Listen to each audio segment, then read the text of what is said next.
Peace be upon you, friends. Welcome back to our series, The End of Times 2024, where we explore the events and signs leading up to the Day of Judgment. Today is the 19th episode, and we have some profound insights to share with you.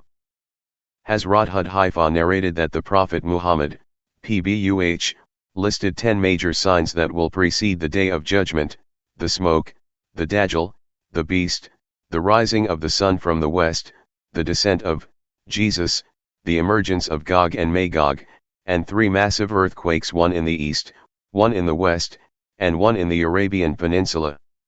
The final sign is a fire that will emerge from Yemen, driving people to their place of assembly, Hadith 185, Sahih Muslim.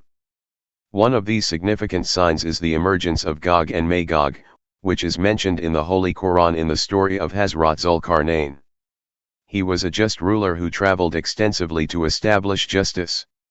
On one of his journeys, he encountered a people troubled by the corruptive actions of Gog and Magog. They requested Hazrat Dhul-Qarnayn to build a barrier to protect them. Using his extraordinary strength and capabilities, he constructed a strong barrier between 2 mountains, confining Gog and Magog. When he reached between the mountains, he found a people who could scarcely understand a word. They said, "O Dhul-Qarnayn, indeed Gog and Magog are great corruptors in the land. So may we assign for you an expenditure that you might make between us and them a barrier."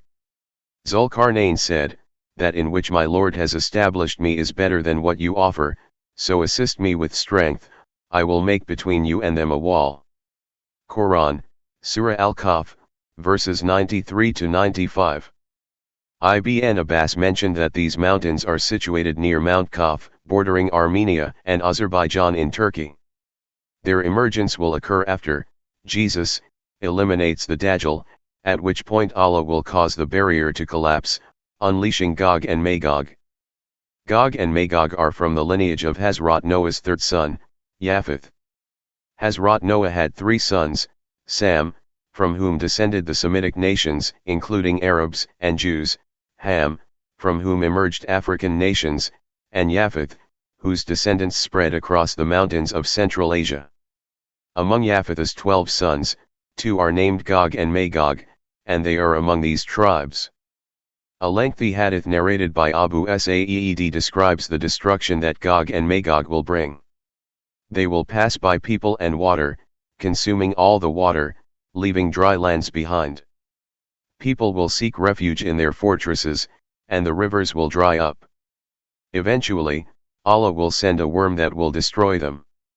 Another hadith narrated by Nawaz bin Salman says that their number will be so vast, like ants, that Muslims will use their remnants as fuel for 7 years. The final battle will occur between Hazrat, Jesus, and Gog and Magog. Hazrat, Jesus, will lead the Muslims and eventually defeat Gog and Magog through a divine miracle. After their destruction, Hazrat, Jesus, will live for a while longer before passing away, and Muslims will perform his funeral prayers and bury him in the Prophet's mosque in Medina, alongside Prophet Muhammad, PBUH. Friends, this concludes today's episode. I hope you found it enlightening. Don't forget to subscribe, click the bell icon, like, and share this video. Your valuable feedback in the comments section is much appreciated. See you in the next episode. Goodbye.